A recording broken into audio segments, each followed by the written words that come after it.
Kaum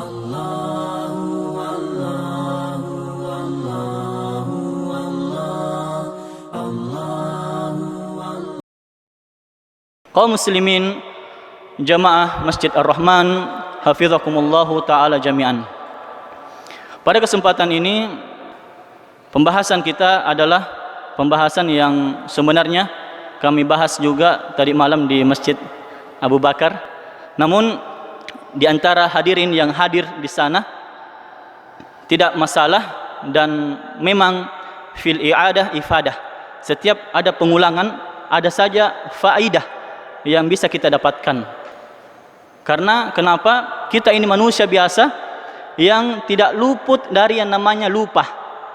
Jadi ketika kita sudah mendapatkan suatu materi pada pertemuan yang lalu dan kita ulang lagi, maka ada saja sesuatu yang baru yang kita dapatkan dari materi yang sama pada pertemuan berikutnya. Ya, dan juga keberkahan majelis di suatu tempat berbeda dengan keberkahan majelis di tempat yang lain. Maka ya, perlu kita untuk senantiasa menghadiri majelis-majelis taklim yang kita ketahui tempat-tempat majelis tersebut. Jangan sampai kita merasa sudah puas, ya, merasa sudah jago, merasa sudah paling berilmu, sehingga kita katakan pada diri kita tidak lagi membutuhkan majelis-majelis taklim. Judul atau tema pembahasan kita adalah 10 hari pertama bulan Zulhijjah, keutamaan dan amalan prioritas. Ya, amalan-amalan yang paling utama, amalan-amalan yang semestinya dikedepankan daripada amalan-amalan yang lainnya pada hari-hari tersebut. Kaum muslimin rahimakumullah,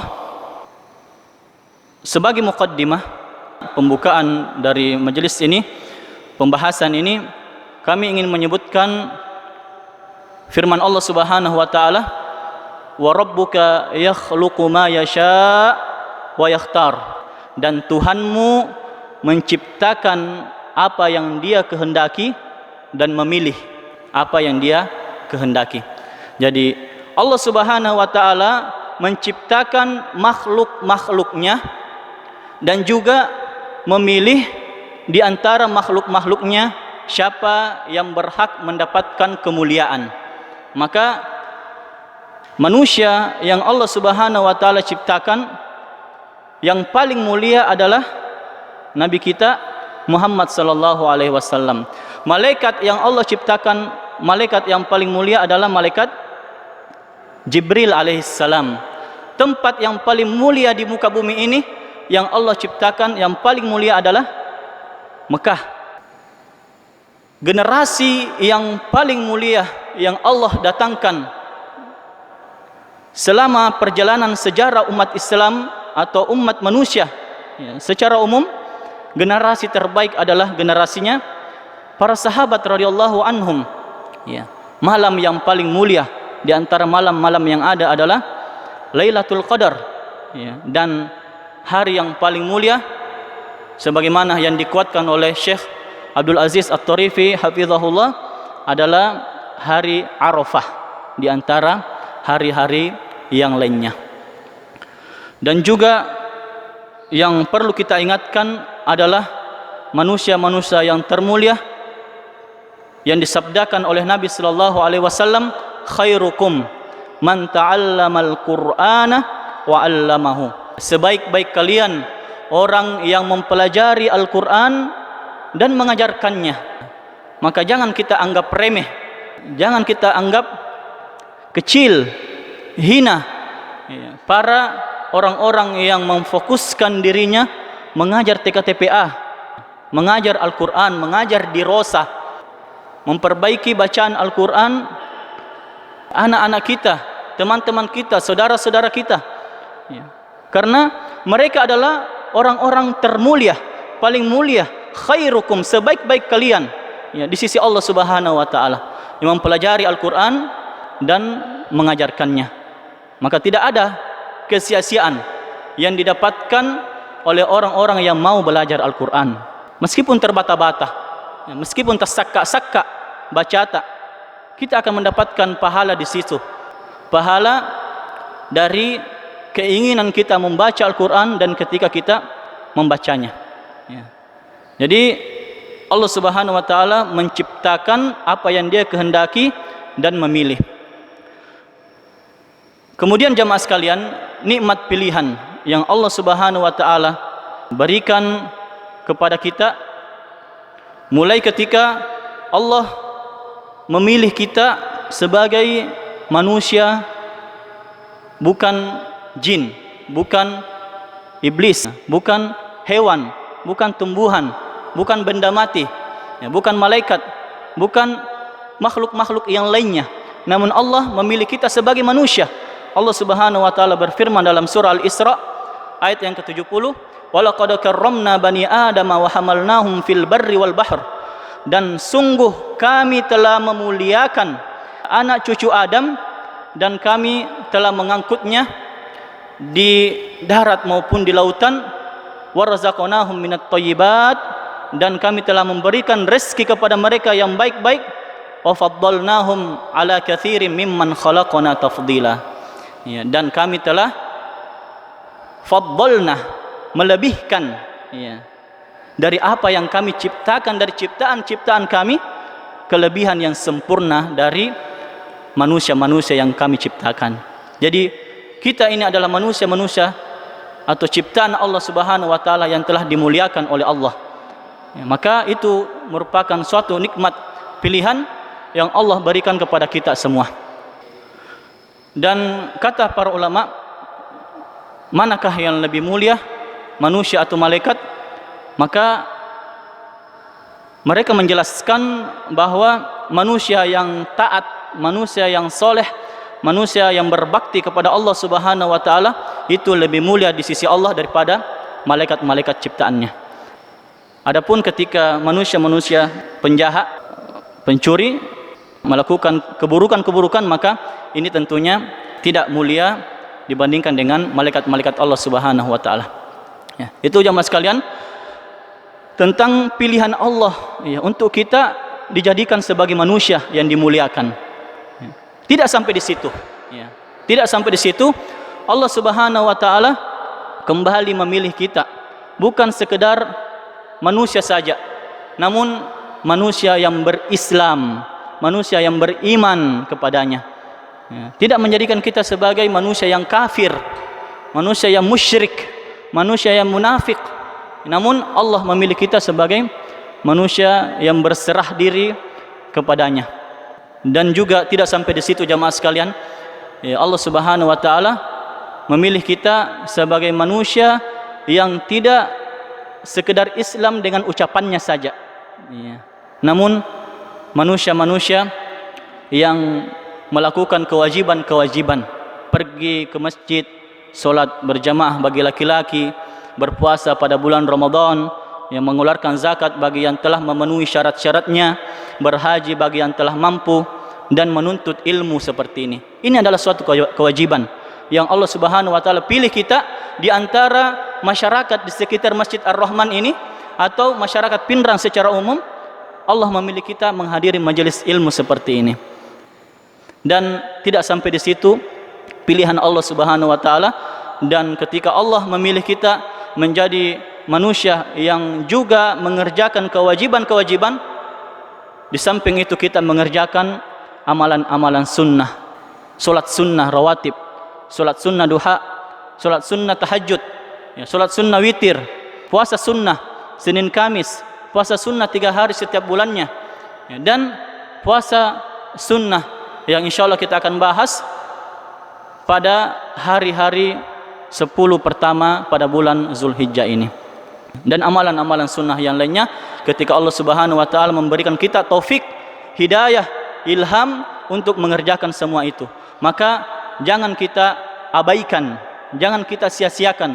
Ketika hidayah menyapa kita, ketika hidayah datang kepada kita, jangan kita biarkan itu pergi, ya, jangan kita menjadi orang-orang yang kembali kepada masa lalu yang jahat, yang kelam, yang gelap.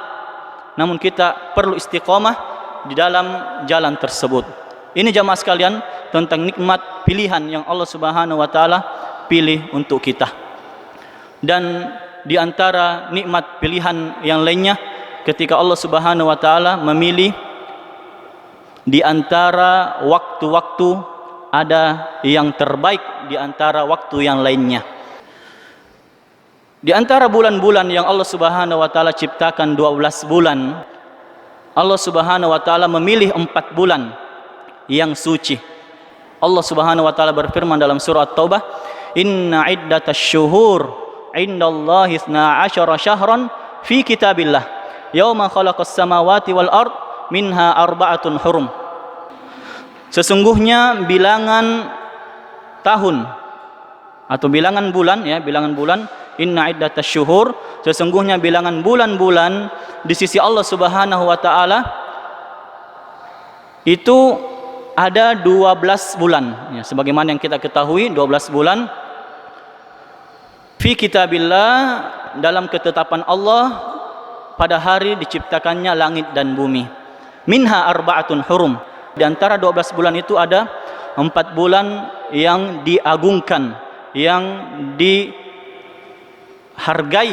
yang dimuliakan, yang disucikan, yang kita perlu memuliakan bulan 4 tersebut. Bulan-bulan mana yang dimaksud oleh Allah Subhanahu wa taala 4 bulan tersebut jamaah sekalian? Bulan-bulan yang dimaksud adalah bulan-bulan yang disabdakan oleh Nabi sallallahu alaihi wasallam dalam hadis beliau, salasatun mutawaliyat, 3 bulan yang berturut-turut. Bulan yang ke-11, bulan apa itu? Bulan 11? Bulan Hijriah, Zulqa'dah. Kemudian ke-12 Zulhijjah, yang kita berada pada bulan ini. Kemudian bulan 1 Muharram. 11, 12 dan 1, ini 3 bulan berturut-turut. Salasatun mutawaliyat, Zulqa'dah wa Zulhijjah wal Muharram. Dan ada yang terpisah, 1 yaitu bulan yang ke-7, di antara Jumadal Akhirah dengan bulan Sya'ban. Bulan apa itu? Bulan Rajab, ya, bulan yang ke-7. Jadi bulan yang ke-7 adalah bulan Rajab, ya. 4 bulan ini jamaah sekalian yang difirmankan oleh Allah Subhanahu wa taala dan disabdakan oleh Nabi sallallahu alaihi wasallam penjelasannya, itu 4 bulan yang suci, ya, yang haram, ya. Mengapa dikatakan haram? Sebagian ulama tafsir menyebutkan bahwa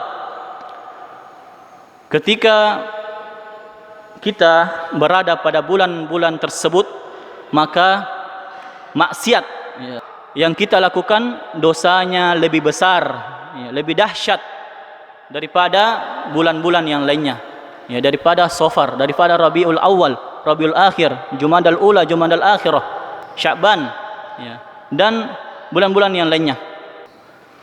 Dan juga kebaikan yang kita lakukan pada bulan-bulan ini, pahalanya dilipat gandakan oleh Allah Subhanahu wa taala dibandingkan dengan bulan-bulan yang lainnya. Maka perlu ekstra hati-hati dalam menjauhi dan menghindari dosa-dosa, ya, jangan sampai kita terjatuh di bulan-bulan ini, ya, karena dosanya lebih besar daripada bulan-bulan yang lainnya. Begitupun, ya, kita mesti lebih semangat, lebih termotivasi, ya, lebih membara gairah kita dalam beramal soleh dalam bulan-bulan ini, karena bulan-bulan ini pahala dilipat gandakan oleh Allah Subhanahu wa taala. Kita telah melewati 1 bulan Dzulqa'dah dan kita telah berada pada bulan yang kedua, bulan Zulhijjah, dan insyaallah nanti setelah itu ada Muharram, dan yang keempat adalah bulan Rajab. Ini tentang bulan-bulan pilihan Allah Subhanahu wa taala. Tentunya Ramadan lebih baik daripada 4 bulan tersebut. Kemudian hari-hari, dan ini inti pembahasan kita, ya. Sebelumnya adalah muqaddimah. Inti pembahasan kita adalah pilihan Allah Subhanahu wa taala terhadap hari-hari yang paling mulia, yang paling agung di sisi Allah dibandingkan dengan hari-hari yang lainnya. Hari-hari ini jamaah sekalian disebutkan oleh Nabi sallallahu alaihi wasallam, "Ma min ayamin al-amalus salihu fihinna ahabbu ila Allah min hadhil ayyamil ashr." Ya. Tidak ada hari yang amalan saleh lebih dicintai oleh Allah Subhanahu wa taala dari 10 hari ini. Ya. Maksudnya adalah Nabi sallallahu alaihi wasallam mensabdakan hadis tersebut ketika masuknya 10 hari pertama bulan Zulhijjah. Nabi sallallahu alaihi wasallam bersabda, tidak ada hari-hari yang amalan soleh lebih dicintai oleh Allah Subhanahu wa taala dari 10 hari pertama bulan Zulhijjah. Faqalu ya Rasulullah, maka para sahabat bertanya, wahai utusan Allah, walal jihadu fi sabilillah, dan apakah juga jihad tidak bisa mengalahkan amalan-amalan soleh pada hari-hari tersebut? Apakah jihad ini, yang dimana jihad merupakan amalan yang mulia, tidak bisa mengalahkan amalan-amalan soleh yang dilakukan pada 10 hari pertama Zulhijjah? Nabi sallallahu alaihi wasallam mengatakan, faqala Rasulullah sallallahu alaihi wasallam, walal jihadu fi sabilillah, dan tidak juga jihad illa kecuali Nabi sallallahu alaihi wasallam bersabda, kecuali rajulun kharaja bi nafsihi wa malihi falam yarji' min dzalika bi syai'in, kecuali seseorang yang keluar dengan dirinya, dengan jiwanya dan hartanya, dan tidak ada yang kembali sedikit pun dari laki-laki tersebut. Maksudnya adalah yang bisa mengalahkan amalan-amalan soleh dari 10 hari pertama bulan Zulhijjah ini hanyalah ketika kita berjihad di jalan Allah Subhanahu wa taala dengan jiwa kita dan harta kita, dan kita tidak kembali dengan sedikit pun dari jiwa dan harta kita. Maksudnya adalah mati syahid di dalam peperangan. Hanya itu yang bisa mengalahkan amalan-amalan di 10 hari pertama bulan Zulhijjah. Jamaah sekalian rahimakumullah, tentang 10 hari pertama bulan Zulhijjah ini dibandingkan dengan 10 hari terakhir pada bulan Ramadan. Kalau kita membandingkan dari penjelasan ulama bahwa 10 hari pertama bulan Zulhijjah, maksudnya adalah siangnya, mulai dari terbitnya fajar shadiq atau mulainya dari masuknya waktu subuh hingga terbenamnya matahari di 10 hari pertama bulan Zulhijjah ini, itu lebih baik, lebih mulia dibandingkan 10 hari terakhir bulan Ramadan.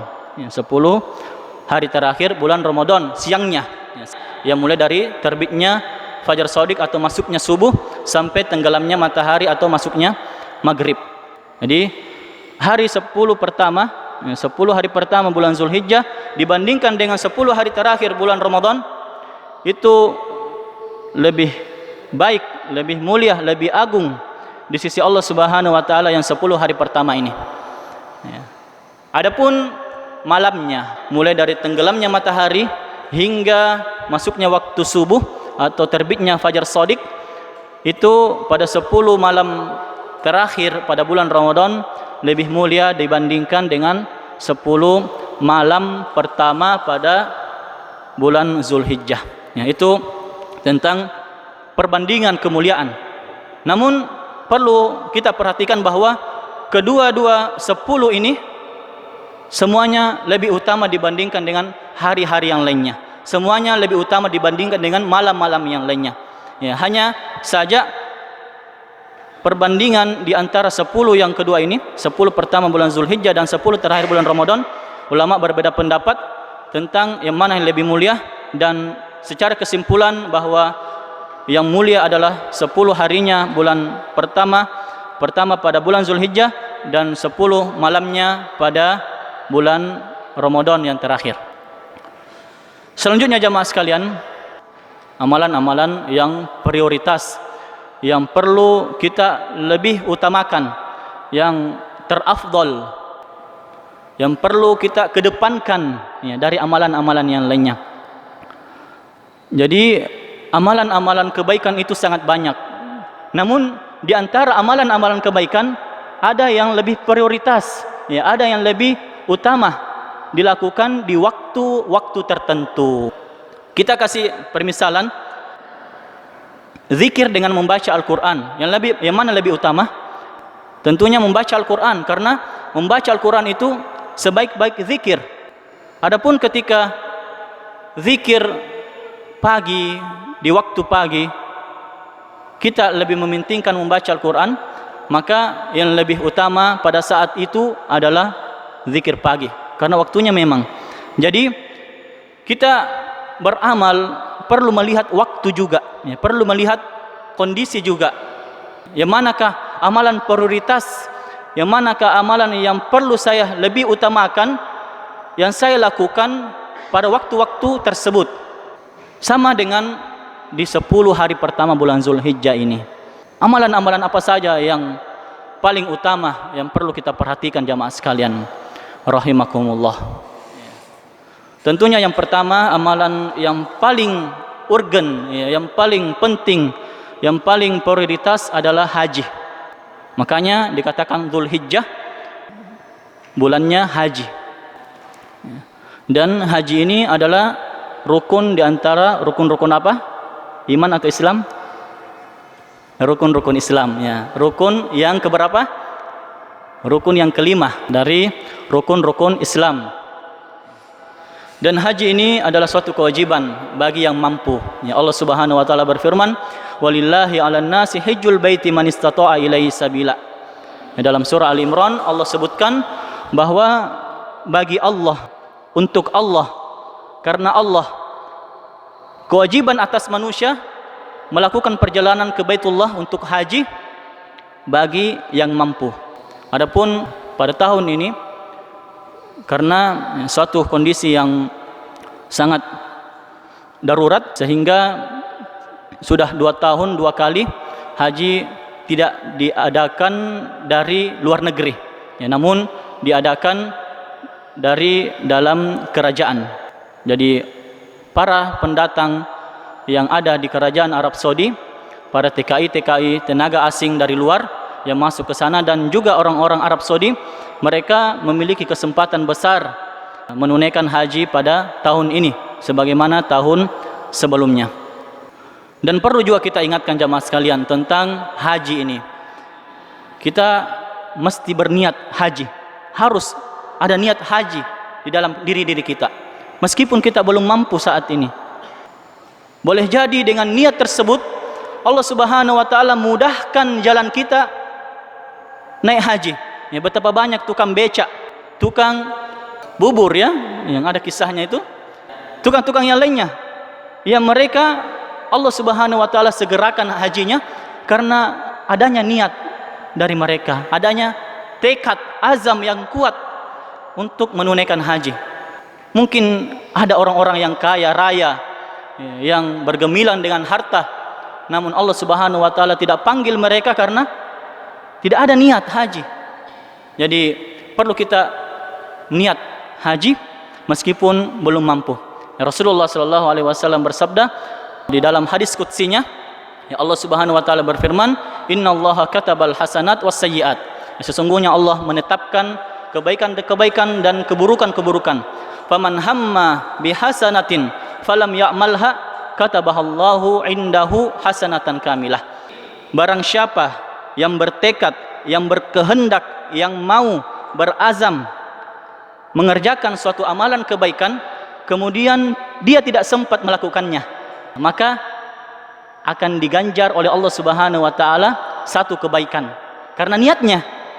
Waman hamma biha fa'amilaha katabahallahu indahu asyara hasanat ila 700 du'fin ila ad'afin katsirah. Adapun orang yang bertekad mengerjakan suatu amalan kebaikan dan dia mengerjakannya, dia melakukannya, dia mengamalkannya, maka Allah Subhanahu wa taala memberikannya pahala bukan satu kebaikan, namun 10 kebaikan. Bahkan ila 700 sampai 700 kebaikan. Ila ad'afin katsirah, subhanallah, sampai ad'af, berlipat-lipat yang sangat banyak yang Allah Subhanahu wa taala sediakan bagi orang-orang yang berniat dan mengerjakan suatu amalan kebaikannya. Tergantung niatnya, tergantung ikhlasnya seseorang dalam beramal dan juga sesuai dengan tuntunan dari Nabi sallallahu alaihi wasallam. Ini tentang niat berhaji. Tanamkan dalam diri-diri kita. Tanamkan dalam diri-diri kita untuk berhaji. Semoga dengan itu Allah memudahkan jalan kita menuju Mekah. Itu jamaah sekalian yang pertama, haji. Yang kedua, tentang kurban. Allah Subhanahu wa taala berfirman dalam surah Al-Kautsar, "Inna a'tainakal kautsar fasholli li rabbika wanhar." Maka solatlah karena Allah dan berkurbanlah. An-nahr dan az-zabah, jemaah sekalian, dalam bahasa Arab, wanhar itu untuk onta sebenarnya, berkurban onta. Karena beda cara penyembelihan onta dengan sembelihan-sembelihan yang lainnya seperti sapi, kambing, kerbau, domba, dan seterusnya. Adapun onta ditusuk lehernya, ditusuk, itu nahar, wanhar, ditusuk. Adapun yang lainnya selain itu digerek, apa? Ya, dipotong ya, disembelih. Ya, adapun onta ditusuk. Jadi fasholli li rabbika wanhar, maka kurban yang paling istimewa, yang paling afdol adalah onta. Ya, kalau kita bisa berkurban onta. Kalau misalnya belum bisa, maka yang lainnya. Jadi fasholli li rabbika wanhar, maka salatlah karena Allah dan berkurbanlah karena Allah Subhanahu wa taala. Tentang berkurban disebutkan juga karena Allah Subhanahu wa taala, karena Allah Subhanahu wa taala, jamaah sekalian, tidak sekedar menerima daging kurban, ya, darah kurban kita. Namun Allah Subhanahu wa taala yang paling dia terima adalah ketakwaan kita, hati kita. Bagaimana ketika kita berkurban? Apakah karena semata-mata karena Allah Subhanahu wa taala atau karena kita ingin dipuji oleh manusia? Jadi innallaha la yanalallaha luhumuha wala dima'uha, dalam surah Al-Hajj, walaki yanaluhu taqwa minkum. Ya, Allah Subhanahu wa taala tidak menerima ya daging dan darah dari kurban itu, namun yang diterima oleh Allah Subhanahu wa taala ketakwaan dari diri-diri kalian. Maka perlu kita memperhatikan hati-hati kita dalam berkurban. Apakah betul-betul ikhlas karena Allah Subhanahu wa taala atau melo yaceng, ya, atau mau dibilang, mau dipuji oleh manusia. Jadi, dan ayat ini juga fasholli li rabbika wanhar, maka salatlah karena Allah dan berkurbanlah, menunjukkan bahwa sangat pentingnya yang berkurban itu. Sampai-sampai Allah Subhanahu wa taala menggandengkan dengan perintah salat, di mana salat itu adalah rukun di antara rukun-rukun Islam. Sedangkan berkurban, mayoritas ulama mengatakan, berpendapat bahwa kurban itu adalah sunnah muakkadah, yang tidak sampai wajib, yang tidak sampai wajib, namun sunnah yang sangat ditekankan, yang sangat ditekankan. Maka ya, penting untuk kita berkurban karena sampai-sampai Allah Subhanahu wa taala menggandengkan dengan perintah salat ini. Meskipun juga jamaah sekalian, di antara ulama tafsir menjelaskan bahwa fasholli li rabbika wanhar, salat yang dimaksud di sini adalah salat Idul Adha. Salat Idul Adha, kemudian berkurbanlah, maka tidak sah kurban seseorang yang dia gerek, yang dia sembelih sebelum salat Idul Adha. Jadi perlu kita berkurban nanti setelah salat Idul Adha. Makanya dianjurkan, disunnahkan untuk menyegerakan salat Idul Adha dibandingkan dengan salat Idul Fitri mengakhirkannya. Wallahu alam. Ini yang kedua, berkurban. Kemudian yang ketiga, puasa. Puasa jamaah sekalian, kita sangat dianjurkan berpuasa pada 10 hari pertama bulan Zulhijjah ini. Dari tanggal 1 sampai tanggal 9. Kenapa tidak tanggal 10? Karena lebaran ya. Kita di hari lebaran, hari Idul Adha dilarang untuk berpuasa. Maka mulai dari tanggal 1 sampai tanggal 9 kita dianjurkan untuk berpuasa. Apakah puasa qada, puasa utang yang kita pernah berhutang pada bulan Ramadan yang belum sempat ditunaikan, belum sempat dibayar, kita bayar pada hari-hari yang mulia ini? Ataukah kalau sudah lunas hutang puasa kita bisa menggunakannya dengan puasa sunnah? Dan juga jamaah sekalian, kalau kita sudah berusaha dan berupaya dan mengeluarkan semua kemampuan kita untuk berpuasa sunnah, namun kita tidak bisa berpuasa pada tanggal 1 sampai tanggal 9 ini, maka pada tanggal 9 ya, jangan sampai kita ketinggalan. Karena kenapa? Pada tanggal itu ada apa? Ada puasa Arafah. Rasulullah SAW bersabda, "Siyamu yaumi Arafah ahtasibu 'ala Allah an yukaffira as-sanata allati qablahu was-sanata allati ba'dahu." Dalam riwayat Imam Muslim disebutkan bahwa puasa hari Arafah, saya berharap kepada Allah Subhanahu wa taala diampuni dosa-dosa yang 1 tahun berlalu dan 1 tahun yang akan datang. Ini tentang puasa jamaah sekalian. Kemudian amalan memperbanyak membaca Al-Quran. Kalau bisa kita targetkan memang 10 hari pertama ini berapa juz per hari ya, mungkin 3 juz ya per hari.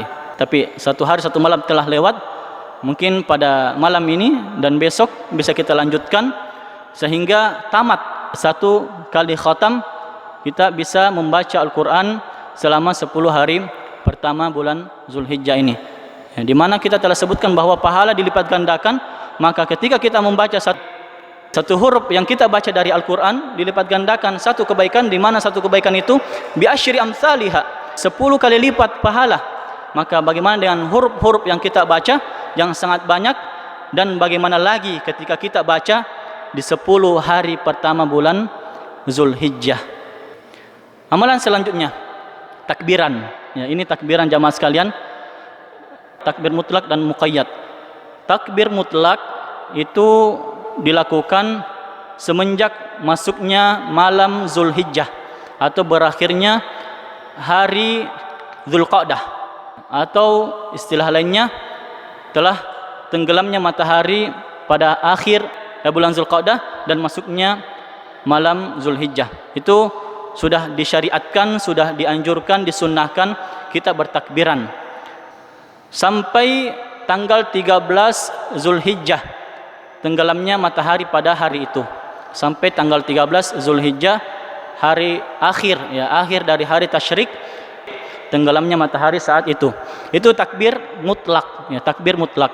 Adapun takbir muqayyad ya, takbir ini diikat dengan waktu-waktu salat 5 waktu.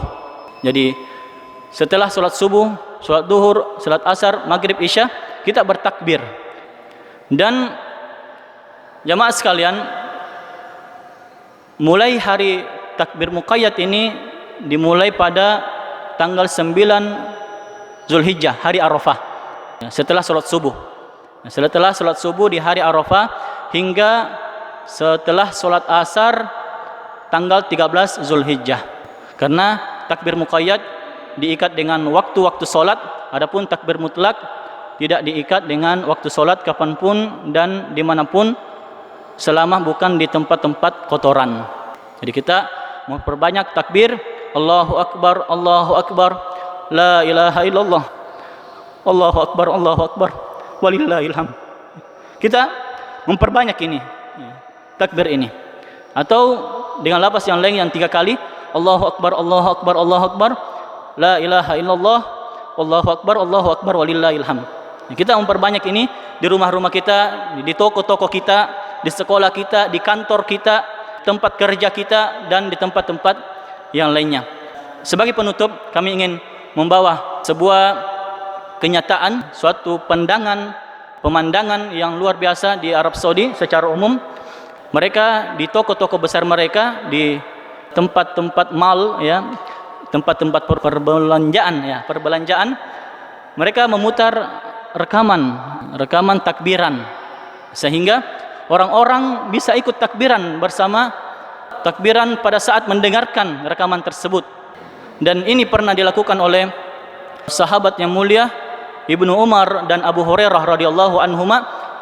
Kana Ibnu Umar wa Abu Hurairah radhiyallahu anhuma yakhrujani ila as-suqi fi ayami al-ashr yukabbirani fayukabbirun nas bitakbirihima.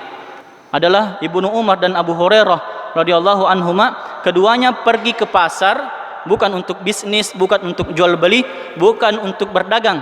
Namun mereka pergi ke pasar di hari-hari 10 hari pertama ini hanya untuk bertakbiran, sehingga orang-orang mendengarkan takbir keduanya dan orang-orang pun bertakbiran pada saat-saat tersebut. Allahu Akbar, Allahu Akbar, la ilaha illallah, Allahu Akbar walillahil hamd. Dan amalan-amalan yang lainnya jamaah sekalian yang tidak sempat kita sebutkan pada kesempatan ini karena waktu yang sangat singkat. Kami akhiri dengan ucapan doa kafaratul majlis. Subhanakallahumma wa bihamdik asyhadu an la ilaha illa anta wa astaghfiruka wa atubu ilaik. Wa akhiru da'wana anil hamdulillahi rabbil alamin. Wassalamualaikum warahmatullahi wabarakatuh.